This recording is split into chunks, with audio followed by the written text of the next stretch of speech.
Hey, this is Brent Jensen, and you're listening to No Sleep Till Sudbury, the show where we talk about the music that makes your skin vibrate. You'll recall that last week we talked about some of the more interesting music-related things that happened in the early 80s, 1981 to be specific, like the launch of MTV and how it changed the world, or Ozzy biting the heads off of doves in a meeting with record executives, and some other stuff. But there were some other monumental things that happened in 1981 that we didn't get to, and I want to talk about one of those things this week. So, without any further ado, here we go. 5 years earlier, in 1975, Geddy Lee, Alex Lifeson, and Neil Peart did something really interesting. Previous to that year, they had released a number of records. Their self-titled debut, Fly By Night, and Caress of Steel, which was considered to be the album that would break them, but it didn't. And while Rush was touring that record, people, including Rush themselves, were calling the tour the Down the Tubes tour, because it was possible that it was going to be their last one. So, with their next record being their last chance, Mercury, the record label, strongly recommended that Rush release a commercial, radio-friendly record to salvage their musical career. And what did they do? They released 2112, which contained a 20-minute-long science fiction song that takes up the entire first side of the record. And what happens? It's a massive success, the first platinum album for the band. But what's most important about this is that 2112 was like the line in the sand that separated Rush's beginnings from what they would go on to do in becoming the rock legends that we know them to be today. And 5 years later, in 1981, they would achieve the pinnacle of that success with their most popular record ever, Moving Pictures. By this time, Rush had released 3 more records after 2112 had afforded them a new lease on life. There was Farewell to Kings in 1977, Hemispheres the next year, and then Permanent Waves in 1980. With the confidence they gained from the success of 2112, the band's progressive leanings became more and more defined. They wanted their music to be more complex than all the other stuff that was out there at the time. So they added all sorts of new instrumentation to their musical arsenal. Lee brought bass pedal synthesizers. Lifeson started using different types of guitars, classical guitars, 12 strings. And Neil Peart added all sorts of new percussive elements. He added a gong, chimes, wood blocks, timpani, you name it. Permanent Waves conceded a little to the more popular tastes of the day, featuring more synth and shorter compositions with reggae and new wave flavors, songs like Spirit of the Radio, a song Peart wrote after listening to Toronto radio station CFNY while driving home from the studio every day. Peart was shifting away from science fiction lyrical themes during this period in favor of lyrics that examined and shed some light on the more social and emotional elements of the human condition. And their hit Free Will was a great example of that. As such, Permanent Waves really set the stage for Moving Pictures, which would be released in February 1981. After Rush wrapped their almost year-long tour supporting Permanent Waves in 1980, they agreed to start work on a new studio record. But this was not the original plan for the band at the time. Originally, they had planned to release a second live record that would be made from recordings from the tour that they had just been on. But, over the course of the tour, they had also developed little bits and pieces of songs during sound checks, and they were excited to try those ideas out in the recording studio. Neil Peart was reportedly the member of the band who was the most eager to change direction and record another studio album, with Lee and Lifeson coming around to the idea later on. There was a 2-year plan in place for the band that had been arranged by their manager and the record company, but after all 3 members proposed their idea, the schedule was scuttled in favor of actually going ahead and doing a new studio recording. During a recording session with fellow Canadian musicians Max Webster at Phase 1 Studios to record a track called Battle Scar for Webster's next record, Universal Juveniles, in July 1980. Max Webster lyricist Pi Dubois offered some lyrics he had been working on to Rush because he thought that they would be a better fit with them than they would with Max Webster. And those lyrics would be reworked slightly by Peart and developed into Moving Pictures' lead-off track, Tom Sawyer. Before Tom Sawyer was actually finished, Rush formally holed themselves up in a remote location in Ontario to work on the rest of the material that they had gathered. The Camera Eye, Red Barchetta, YYZ, and Limelight being some of the first songs that they developed. After the initial framework for the songs was in place, Rush went back to Phase 1 Studios with producer Terry Brown to do some rough demos of the songs. During that time, both Tom Sawyer and Limelight came together pretty quickly, and the band added them to their set list of the short upcoming tour before proper recording sessions would start later in the year. Those sessions began in October of 1980 with fully fleshed out songs at a place called Le Studio in Quebec, Canada. The studio was equipped with a new 48-track digital soundboard, causing a few delays based on the fact that the band wasn't familiar with the new digital technology. There were also a few equipment problems that slowed the band's progress down somewhat. While they were recording, the band was very particular about the sound quality of the recordings during the sessions, and they did some unique things to preserve that quality. When sections of songs were finished, they applied those sections to a separate reel of tape and then placed the original recording in storage to avoid its quality being degraded by repeated playback. Rush also experimented with new recording technology, like boundary microphones that only pick up direct sounds and no reverberated signals, preventing what's called bleed, which is when bands record songs live or together at the same time instead of instrument by instrument or track by track.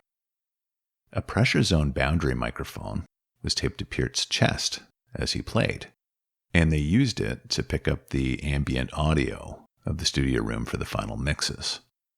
And if you watch the video for Vital Signs from Moving Pictures, you can actually see Peart wearing that microphone while he's playing. Now, as expected with Rush, the intricacies in laying down tracks was considerable, and time was taken to ensure every detail was just so. But that's not to say that the band wasn't efficient during the sessions. They recorded Red Barchetta in the first take. Peart was inspired to write the lyrics to that song by a story that he read in an American car magazine. The story was called A Nice Morning Drive. When Geddy Lee talks about the song, he describes the lyrics as being slightly Orwellian, because it's about a guy who takes his car out for a drive and deliberately exceeds the speed limits of the area and is promptly chased by police. The song is called Red Barchetta because of the Ferrari 166mm Barchetta that Peart had in mind when envisioning this drive, not the original MGB Roadster featured in the actual story.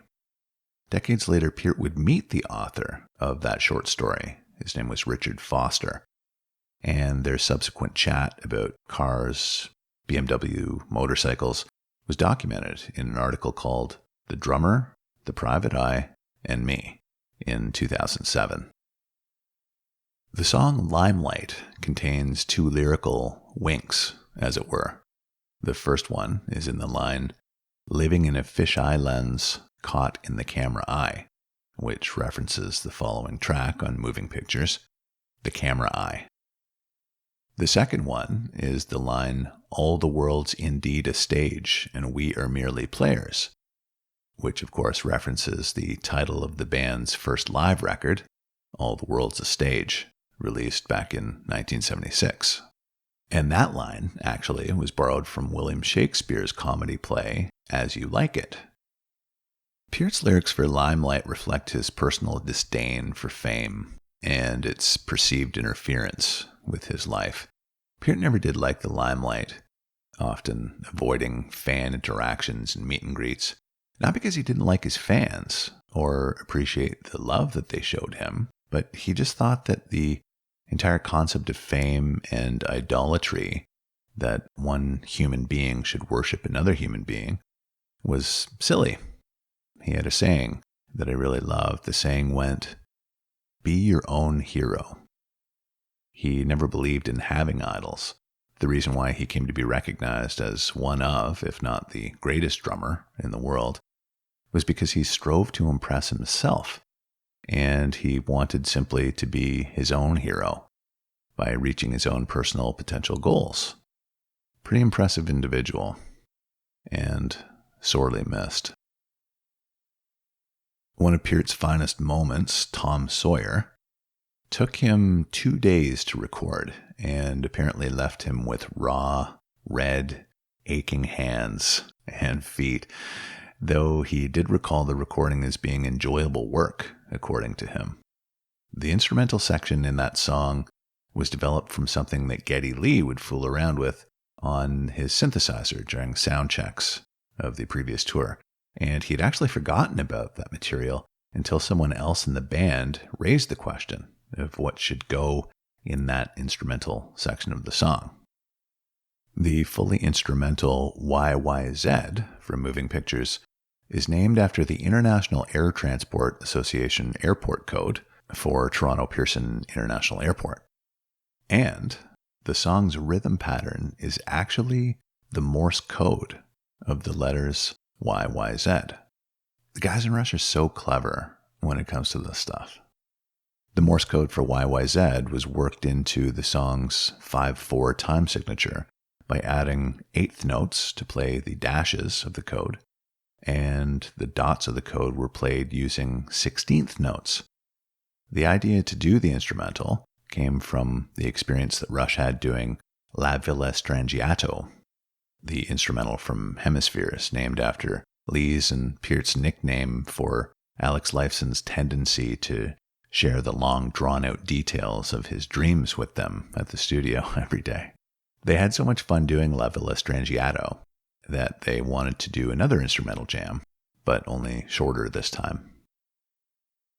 On side 2 of Moving Pictures, there's a composition broken into 2 parts. It's called The Camera Eye. Part 1 is referred to as New York, and Part 2 is referred to as London, unofficially. The reason why this is because Peart wrote the lyrics after walking around both cities, and he made observations and recalled the vibe he experienced during the walks. This would be the last time that the band would record a song longer than 10 minutes, which is something they did regularly in the earlier days of the band. With respect to the name of the song, Peart got the Camera Eye name from a series of novels that he liked by American writer John Dos Passos. Those voices that you hear at the beginning of the song Witch Hunt were recorded outside the studio in the freezing cold. The band was fooling around out there and yelling things at each other, and it got picked up on tape. The synthesizer that you hear on Witch Hunt is actually played by the same guy who designed the cover of the Moving Pictures record, Hugh Syme. He also plays drums on one of the verses of the song. Witch Hunt is the first in a series of songs that Rush would call the Fear series. The Fear series was originally a series of 3 songs, one more was added later on, that focus on the idea of fear. The first 3 were released in reverse order. Part 3 was Witch Hunt. Part 2 would be The Weapon from Rush's next album, Signals, in 1982. And Part 1 was The Enemy Within from 1984's Grace Under Pressure record. Later on, Part 4 was added. It was Freeze from the Vapor Trails record, released in 2002, 7 records after Grace Under Pressure. All right, back to Moving Pictures cover designer Hugh Syme. The music on Moving Pictures is fantastic, but the stories behind how the cover was created are really, really interesting. So Hugh Syme was hired to design the cover of Moving Pictures, and he initially estimated that the artwork would cost $9,500 to produce. Rush's record label, Anthem Records, refused to pay that entire cost of $9,500. And so the band had to chip in and cover some of it too. Now, the really cool thing about the cover, in typical Rush fashion, is that it's extra cerebral. There's so many fascinating things about it. The cover concept is not just a double entendre, which is an idea open to two forms of interpretation. A double entendre wasn't enough for Rush. The cover of Moving Pictures is actually a triple entendre. So check this out. Pull up pictures of the front and back covers of the record if you can while you're listening to this. You can put me on pause if you need to. This is really cool. You need to see it if you're not familiar with the cover. Okay, so the front cover depicts movers who are carrying paintings or pictures, moving pictures. Kind of funny, because we assume the phrase moving pictures is a reference to movies or motion pictures. Off to the right side, there's a small group of people standing there looking at the pictures and crying. This is because the pictures passing by are emotionally moving. They're moving pictures. Then, when you look at the back cover, you see a film crew making a motion picture of the whole scene. Moving pictures. Triple entendre, so cool. I love it. All this photography was done outside of a place called the Ontario Legislative Building at Queen's Park in Toronto, a place just east of Yonge and Queen and the Eaton Centre. I've walked past it a million times without even realizing it. Now, the pictures that are being moved are Joan of Arc being burned at the stake, one of the classic dogs playing poker paintings called A Friend in Need, and Rush's own Starman logo that was first featured on the back cover of the 2112 record. The film crew that you see on the back cover actually shot the scene, and a single frame from that shot was used as the record's cover photo. Now, this is cool too. Rush fans were let in on that fact many, many years later when the band displayed the still as their backdrop during a concert using a projector, only to have the still come to life all of a sudden as a film sequence, a moving picture. And who are the people on the cover of Moving Pictures? Not surprisingly, there's an interesting story behind that too. A Rush biography holds that the casting was pretty simple for the cover, that Hugh Syme called on a bunch of his friends, some neighbors, and that two of the people are the parents of his hairstylist. But there may be a little bit more to it than that. Apparently one of the movers is a guy named Mike Dixon, and you will recognize him as also being on the cover of the band's next album, the live album that was put off in favor of making Moving Pictures, which would come to be known as Exit Stage Left. Also on the Moving Pictures cover is a member of Hugh Syme's design team, who assisted Syme with the covers of Hemispheres and A Farewell to Kings. His name is Bobby King. He's furthest to the left on the Moving Pictures cover. Now, King is not only just one of the movers, he's also the person in the Starman logo, as well as the man in the hat on the Hemispheres cover. The woman in the Joan of Arc depiction is photographer Deborah Samuels, and her relatives are the family that you see on the right side of the Moving Pictures album cover. And lastly, the mover holding the Starman painting is a guy named Kelly J., singer of the Toronto band Crowbar, who performed a show with Rush back in 1973. One more interesting fact about the Moving Pictures record, when it was released on compact disc in 1984 by Mercury, The first pressings of the CD were actually missing the first beat from the opening track, Tom Sawyer. This was corrected on later releases, but if you have a copy of one of those early pressings, you should probably hang on to it. It's probably worth something.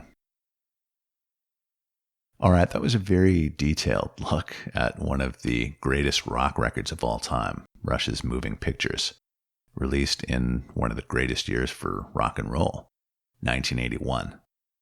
There's still a lot of stuff to cover from that time, and I'll get to it eventually, don't worry. But for now, this has been No Sleep Till Sudbury. I'm Brent Jensen. Follow me on Facebook, Instagram, Twitter, my website, brentjensenmusic.com. Thanks for listening, folks. Till next time, take good care.